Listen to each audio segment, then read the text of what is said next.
Hello, everybody. Welcome back to Wine Up TV. I'm your host, Wayne, with Travis from Constellation Brand. And when we come back, he's going to tell you all about the Ruffino wines that we have sitting on the table. See you in a few.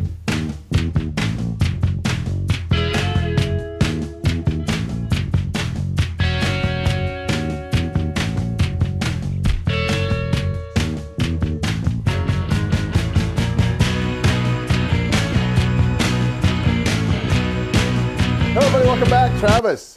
Hello, hello. Hey. So we have Ruffino, a winery of pedigree and rich in history, 130-year-old Italian winery. And first we've got this He just jumped right into this, didn't Chardonnay. Ah. Beautiful little Chardonnay here with some nice minerality. Yeah, so all right, first of all, Ruffino. Tell us a little bit about Ruffino. It's an old winery, relatively speaking, about what, 130, 140 years old. Mm-hmm. A big player in the Italian marketplace. You know, back in the 50s, 60s, 70s, a lot of people knew Ruffino before all these other brands came in. And what I like about these wines, even though some of them you'll see at a grocery store, they're good values and they're different. You know, you take a Chardonnay from Italy, from France, you do one from here in Oregon, Washington, they're all different. And these are a couple of wines that are actually posted off this month. So I'm passing the savings along to you guys. Normally this is about $14.99 a bottle for this Chardonnay, and it's $12.99. You know, but it's a solid wine. So talk a little bit about this wine. If you want, a little bit about Ruffino. And I'm putting him on the spot because, you know, Constellation Brands has this many brands in it, and I'm asking him to do this many, you know, talk about that brand. So, you know, Constellation, you know, you guys are huge players in the marketplace. You've bought out a lot of smaller wineries in Napa and larger ones. Robert Mondavi. I used to work in Mondavi. You guys bought out Mondavi to a point now where your portfolio is pretty big. Now you got to concentrate on selling all those wines and knowing all those wines. And that, I think, makes it a little bit difficult being a rep when you have a book this thick, is really knowing every one of your products inside that book. So tell us a little bit about Ruffino. Sure. Well, Ruffino is the only Italian winery that Constellation owns. I think that what you'll find with their portfolio is that they're very strategic about who they acquire and who they choose to work with.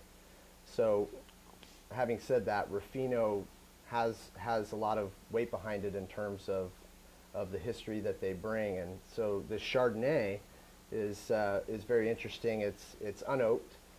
Which is a style that people are gravitating towards these days. Cleaner, more vibrant, very refreshing, and something that's pretty versatile with food. Absolutely. You know, this Chardonnay right here, even though it's all stainless steel tank fermented, it's got a little bit, almost like an ML, to a little bit of creaminess on the end. Mm-hmm. And that's what I like about this Chardonnay versus other Chardonnays, or even from Oregon. They're a little bit more acidic at the finish, a little bit more of a bite, where this one has that nice, and I'm not a huge Chardonnay guy in the middle of winter. What's up, folks? It's snowing outside. So we should have done the show outside. We should have. Yeah, next time. But, you know, the thing that I like about this, like you said, the minerality is great, and the creaminess is wonderful. Food-friendly wine. I think that Italian terroir, you know, as soon as that vine hits that dirt over there, there's something that it adds in terms of dimension that, to your point, adds a kind of a creaminess, a third dimension to the wine that you don't normally see in a stainless steel Chardonnay. And look at the Italians are going to screw tops too. So that's not a bad thing at all. All right, let's move right along to the Ruffino, the Aziano. We tried to Google Aziano and we came up with nothing. So I'm assuming maybe it's a family name, maybe it's a vineyard, maybe it's, who knows? It's part of the mystery. It's part of the mystery of Aziano. So this is actually a Chianti Classico that is made from the best barrels. So it's, or excuse me, I should say the best vineyard sites throughout their different properties. And it's a DOCG wine, right? Mm-hmm. Yeah, which is nice. You know, I don't know who's all in charge of the Italian government, really. We trust those guys.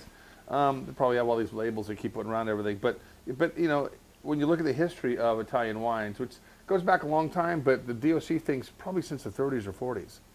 You know, maybe even a little bit sooner than that. They want to guarantee where the wine comes from.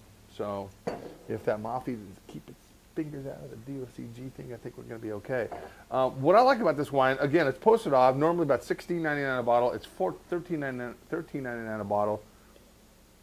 And it's got, you know, Sangiovese is nice. Is there anything blended in with this? I believe there is actually. And Let's check his notes, hold on. A cheat sheet here. There's 20% Merlot and Caniolo. Okay, well. There you go. But it's predominantly Sangiovese. The spiciness to it, and it's a little rustic, which I love European wines. You know, there's just a difference between wines made in California, Walla Walla, Washington, Oregon, the Columbia Valley, and of course here in Portland. You know, they leave them a little bit lower in natural alcohol, a little bit higher in natural acidity. So the wines don't necessarily drink great right out of the bottle, but after a year or so, 18 months, they really start refining themselves.